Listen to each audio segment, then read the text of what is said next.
क्या, मैसूर का क्षेत्र। सबसे पहला चीज बात नहीं, सबसे पहला चीज मैसूर की हम जब बात कर रहे हैं तो मैसूर का भूभाग होता कहाँ, ये समझो। देखो ये हिस्सा, ये जो हिस्सा हम लोगों का ये वाला हिस्सा है, जिसको वर्तमान में हम तमिलनाडु के नाम से जान रहे हैं या उस समय मद्रास के नाम से जानते हैं। पहले हम मद्रास कहा करते थे, लेकिन अब जो हिस्सा है वो कहलाता है ये तमिलनाडु। तमिलनाडु का क्षेत्र एक ऐसा क्षेत्र जिसके लिए ये कहा जाता है कि भाई ईस्ट इंडिया कंपनी का एक स्वार्थ भरा एरिया ये था, क्योंकि हमको पता है कि ईस्ट इंडिया कंपनी जो है वो 3 जगहों पर अपना नियंत्रण चलाती थी। एक ईस्ट इंडिया कंपनी मद्रास में हुआ करता था, एक ईस्ट इंडिया कंपनी बम्बई में हुआ करता था, और एक ईस्ट इंडिया कंपनी का प्रेसिडेंसी जो था वो बंगाल में। हम लोग पढ़े ये चीज़ कि बंगाल में 3 प्रेसिडेंसियों की, बंगाल हुआ, बम्बई हुआ और मद्रास हुआ, और इन्हीं क्षेत्रों में जो है वो मैसूर क्षेत्र बना। कैसे मैसूर बना, अब ये समझो। देखो मैसूर बनने के पीछे का वजह ये था, दिल्ली सल्तनत जब हम पढ़ते हैं तो दिल्ली सल्तनत के इतिहास में एक वर्ड हम लोगों का आता है कि भाई हरिहर और बुक्का, हरिहर और बुक्का ने मोहम्मद बिन तुगलक के काल में, मोहम्मद बिन तुगलक के काल में स्वतंत्रता को प्राप्त करके उन्होंने एक फेज खड़ा किया था, और वो फेज था जिसे हम कहते हैं विजयनगर साम्राज्य। तो मैसूर से पहले जो है वो एक साम्राज्य हुआ करता था जिसका नाम क्या है,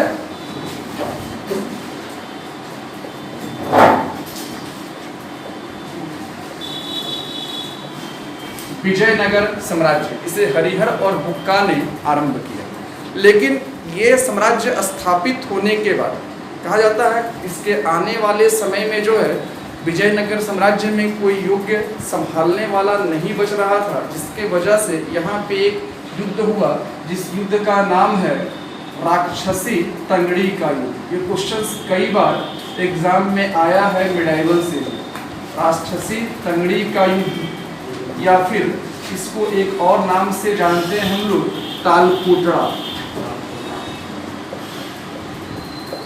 तालकोटरा युद्ध, या फिर एक और नाम से जानते हैं इसको हम लोग, जो कहलाता है बनहट्टी का युद्ध।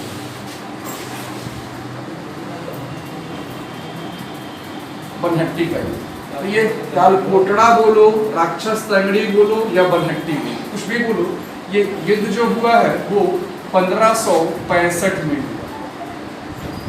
तो भाई 1565 में होने के बाद इस युद्ध का परिणाम ये निकल कर सामने आया कि दिल्ली सल्तनत के बाद जो विजयनगर साम्राज्य बना था अब वो टुकड़ा में बट गया। मतलब अब हम ये कहेंगे कि इसका पतन हो गया। तो जैसे ही इसका पतन हुआ तो हम जानते हैं कि जब कोई भी चीज़ें अगर टूटती है तो भाई उस पे चीज़ें उसके हाथ से अलग होता है। तो कोई कई लोग जो छोटा छोटा एरिया का होता है वो खुद को आज़ाद करना चाहता है, नियम है। देखना कि किसी राजनीतिक पार्टी में देखना अगर विखंडन होगा तो अलग होकर वो पार्टी बना लेगा। इसी तरीके से जब विजयनगर साम्राज्य का ये राक्षसी और तालछोतड़ा या बनहट्टी का युद्ध हुआ तो ये पूरी तरीके से विजयनगर साम्राज्य का पतन हो गया। और पतन के दौरान ही एक व्यक्ति जिनका नाम था राजा चीका, उन्होंने यहाँ पे एक नया वंश मैसूर के क्षेत्र मतलब इन क्षेत्रों में उन्होंने स्थापित कर दिया, जिसका नाम था वाडियार वंश। कौन सा वंश स्थापित हो गया वहां पे? वाडियार वंश। मतलब मैसूर में वाडियार वंश का शासन स्थापित हो गया विजयनगर साम्राज्य के पतन के बाद। और इन्हीं क्षेत्रों में जो है वो वाडियार वंश का शासन था। लेकिन आरंभ तो अच्छा रहा, लेकिन कहा जाता है आने वाले समय में इन क्षेत्रों में वाडियार वंश में कोई अच्छा शासक नहीं बन पाया। यहाँ पे एक शासक हुआ करता था उस समय जिसका नाम था राजा चिक्का। चिक्का बोलते हैं या कुछ किताबों में राजा चिका भी मिलता है, लेकिन सही नाम जो है वो राजा चिक्का, ठीक है। राजा चिक्का यहाँ पे हुआ करते थे और ये एक अयोग्य शासक, ये जो थे एक अयोग्य शासक थे। तो हम जानते हैं जब अयोग्य रहेगा तो भाई इनके अधिकारी लोग ना का अक्सर राजा पूर्वक होता है तो मंत्री लोग मजा मारता है, देखना ये चीज होता है।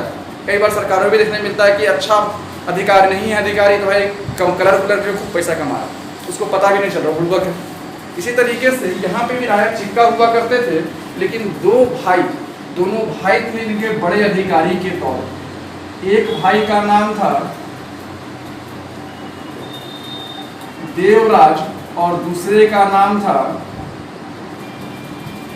नानराज।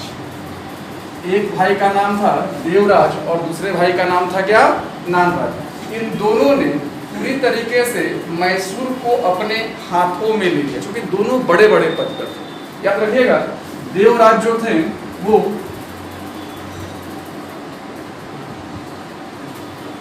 सेनापति के पद पर और नानराज जो थे वो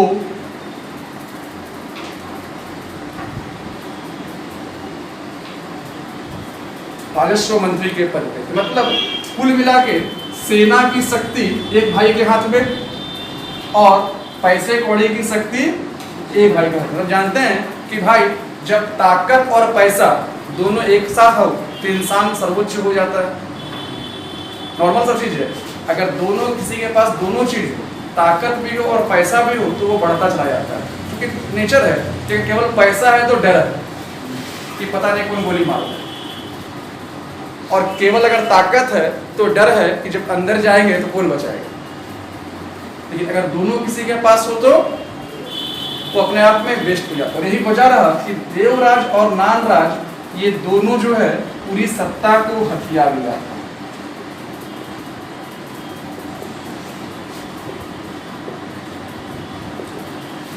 सत्ता जो है इनके हाथों में था। मतलब कुल मिलाकर ये राजा चिक्का जो है कहने के लिए राजा था, लेकिन वजूद कुछ भी नहीं था। समय बीतता गया और समय बीतते हुए हम जानते हैं कि इनके पड़ोसियों की बात करें तो यहाँ पे मेरा हैदराबाद है, और हैदराबाद में जो है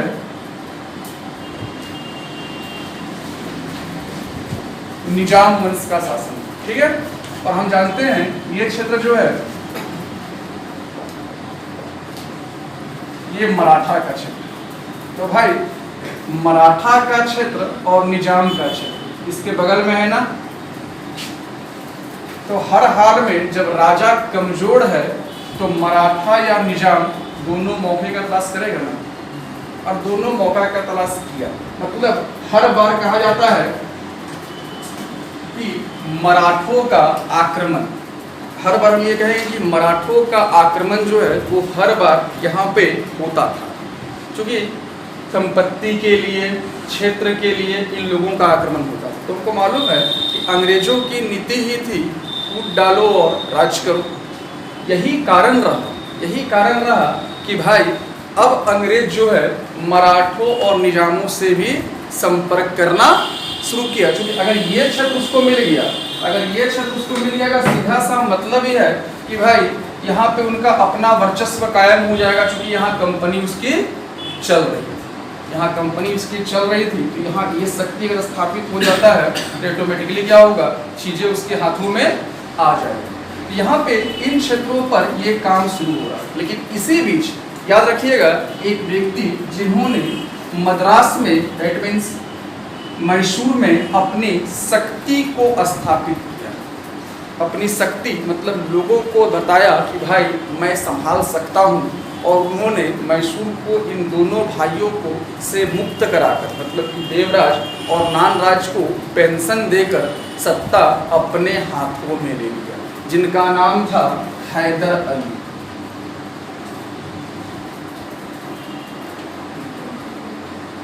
ये नाम आप लोग सुने होंगे, हैदर अली का। अगर नहीं सुने होंगे तो उनके बेटे का जरूर सुने होंगे, टीपू सुल्तान का।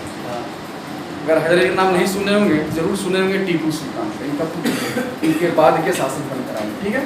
तो हैदर अली जो है ये किस रूप में पॉपुलर हुआ, याद रखिएगा। हैदर अली एक ऐसा इंसान जो निरक्षर, मतलब बिल्कुल पढ़ा लिखा नहीं, एक गरीब परिवार से बिलोंग करने वाला इंसान जिनका जन्म 1722 ईस्वी के दौरान जो है एक छोटे से गांव में हुआ और बहुत ही संघर्ष करके वो आगे बढ़े।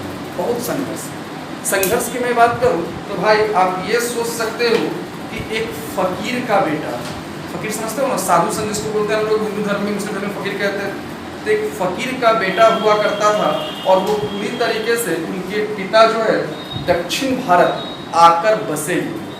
दक्षिण भारत का एक क्षेत्र है गुलबर्ग में ये लोग आकर, हेलो गुड मॉर्निंग,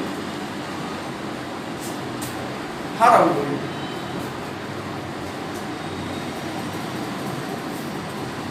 इसमें आना नहीं है, आज 12 बजे की क्लास नहीं है ना, कल है ना? हाँ ठीक है,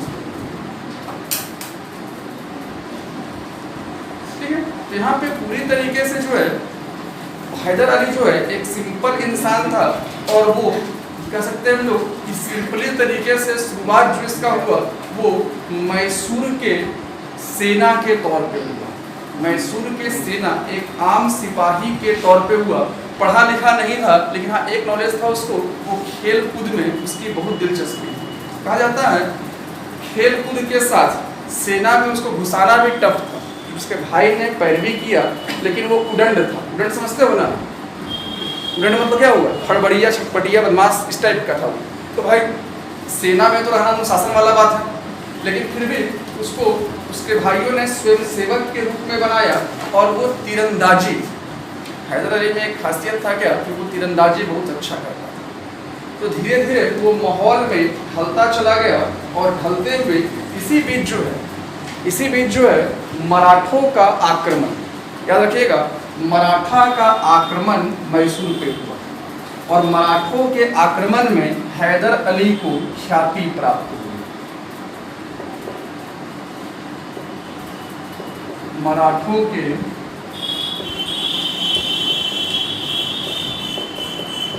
आक्रमण में ये फेमस हुए, क्योंकि कहा जाता है कि जब तक युद्ध नहीं होगा तब तक इनक्वालिटी कोई जानेगा नहीं। तो मराठों का युद्ध हुआ तो हैदर का पराक्रम सुनकर पूरी तरीके से मुगल सम्राट तक जब ये युद्ध हुआ तो भाई देखा कि हैदर अली इतना एक्सपर्ट, मतलब वो इस युद्ध में इतना पॉपुलर हो गया कि कह सकते हैं कि लोगों के मन में अब एक ही सवाल घुमा के हैदर नाम कोई आदमी है। और वो युद्ध जो हुआ था वो इस आक्रमण में 1765 मराठों का युद्ध जो है वो 1765 में हुआ, जिससे ये काफ़ी पॉपुलर हो गया था।